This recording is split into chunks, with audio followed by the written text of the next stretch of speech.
രാവിലെ ആരെ കണി കണ്ടോന്നു. ഈ സ്കൂട്ടറും റിപ്പയറായി, ഇനിയിപ്പോൾ ബാങ്കിലും പോണം. സമയം വെറുതെ വേസ്റ്റായി പോകണം. എൻ്റെ ദൈവമേ, ഇനി ഇതിപ്പം എപ്പോഴാണോ?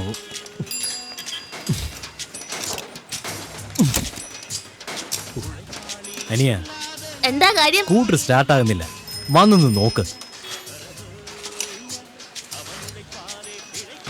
അനിയ, ഞാൻ പറഞ്ഞിട്ട് നീ എന്താ കേൾക്കാതിരിക്കുന്നത്? സ്കൂട്ടർ ഒന്ന് നോക്ക്. ഒന്നും ചെയ്യാൻ സമ്മതിക്കൂല. ഞാൻ ജനിക്കണതിന് മുമ്പേ കമ്പനി പൂട്ടിയതാ. ഇതിന്റെ സ്പെയർ പാർട്സ് ഒരു തകര കടയിൽ പോലും കിട്ടൂല. എന്നിട്ട് ഇവിടെ നന്നാക്കാൻ പറയുന്ന എന്താ കളിയാക്കുന്ന? എന്താടാ, ഈ വണ്ടി ശരിയാക്കില്ലേ? അവിടെ നോക്ക്, സൂക്ഷിച്ചു നോക്ക്. ഇതുപോലെ വളരെ കഷ്ടപ്പെട്ട് വേർപ്പൊഴുക്കി പണിത് കണ്ടീഷന് സുന്ദരമാക്കി വെക്കുന്ന ലേറ്റസ്റ്റ് ബൈക്കുകൾ മാത്രം ശരിയാക്കി കൊടുക്കുന്ന എന്റെ അണ്ണന്റെ വർക്ക്ഷോപ്പിൽ വന്ന് ഈ കച്ചട വണ്ടി നന്നാക്കാൻ പറഞ്ഞ് ഞങ്ങൾ കൊച്ചാക്കാൻ നോക്കുന്നോ? ആ വിളിച്ചോണ്ട് പോകുന്നതിനെ കണ്ടോ? അവനൊരു കാലത്ത് സൂപ്പർ മെക്കാനിക് ആയിരുന്നു. നിങ്ങളുടെ വണ്ടി അവനെ കൊണ്ട് കാണിക്ക്. അങ്ങനെ പഴയ വണ്ടി ഒന്നും നോക്കാത്ത ഹൈടെക് മുതലാളി അവൻ ആരടാ? അത് അവനെന്നാ? അദ്ദേഹം അങ്കപ്പാറ്.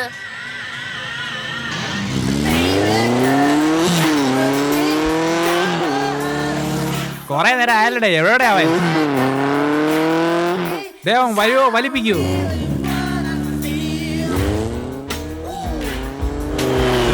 വരുന്നുണ്ടാ? അവൻ വരുന്ന സ്പീഡ് കണ്ടോടാ.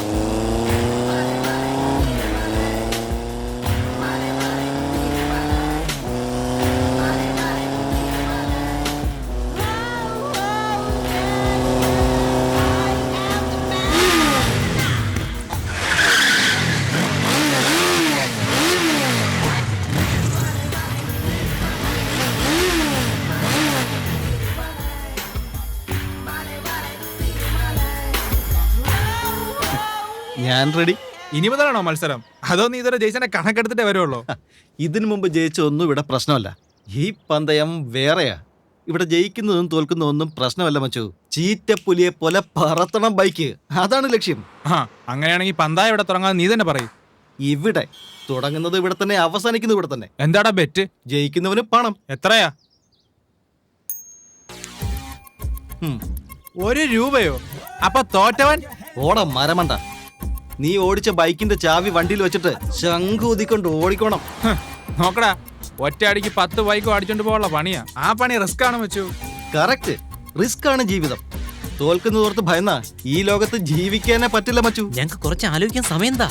ആലോചിച്ചിരിക്കുന്നവര് അറ്റത്ത് വരി വരിയായി നിൽക്കുക. ധൈര്യമുള്ള മാത്രം മുന്നോട്ട് വന്നാൽ മതി കേട്ടോ.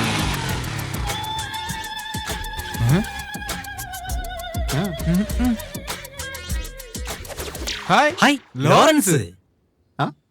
വണക്കം തലൈവ. നമസ്കാരം. എന്താ സാർ ഇവിടെ സിനിമ ഷൂട്ടിങ്ങാ?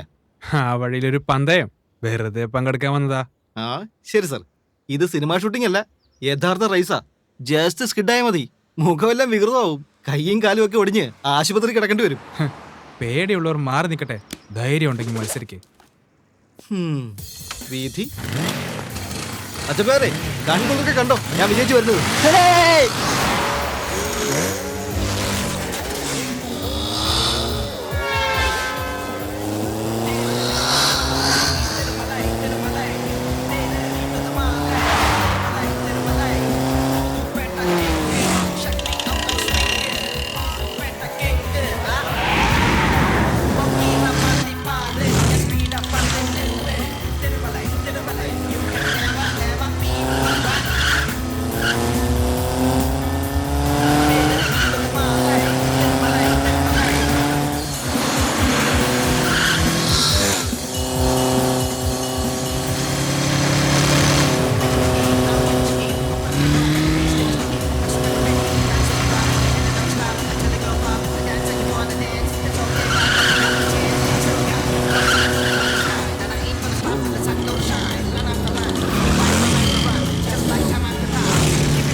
ഇവനെന്താ പറ്റി?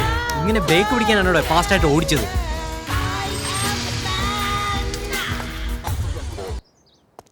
ഞാൻ നന്നായിട്ടാണല്ലോ ഓടിച്ചത്. എന്താ വിജയിക്കാത്ത? ഛേ, തലൈവ എന്തു പറ്റി? കാറ്റ് പോലെ ബൈക്ക് ഓടിച്ച് ജയിക്കേണ്ടവൻ അവസാനം ബ്രേക്ക് പിടിച്ച് എന്തിനാണെന്ന് ആലോചിക്കണോ? തലൈവ, ബൈക്കിന്റെ ടയറിന്റെയും ഫിനിഷിംഗ് ലൈനിന്റെയും ഇടയിലാണ് ജയമെന്ന് വിചാരിച്ച അതത്ര വലിയ കാര്യമൊന്നുമല്ല. എല്ലാവരും മത്സരിക്കുന്നതിനെ കുറിച്ച് ആലോചിച്ച് നിൽക്കുമ്പോൾ നിങ്ങൾ മാത്രം വെല്ലുവിളി ഏറ്റെടുത്തല്ലോ. അതെനിക്കിഷ്ടായി. ഈ കളത്തിന് പുറത്ത് നിന്ന് മത്സരിക്കാതെ എന്നെ നേരിട്ട് എതിർക്കുന്നവനെ ഞാൻ എപ്പോഴും ബഹുമാനിക്കും. തിരുമല വെല്ലുവിളി ഏറ്റെടുത്ത് വിജയിക്കുന്നവൻ, ആ വിജയത്തിൽ കുറച്ച് സാഹസം ഉണ്ടാവും. ഇതിനേക്കാളൊരു പ്രധാന കാര്യം, ജയിക്കാൻ വേണ്ടി പോയവനെ തോൽപ്പിച്ചതിൽ ഒരർത്ഥവുമില്ല തലേ. അപ്പൊ ഈ മത്സരത്തിൽ ജയിച്ചത് നീയോ ഞാനോ? രണ്ടുപേരും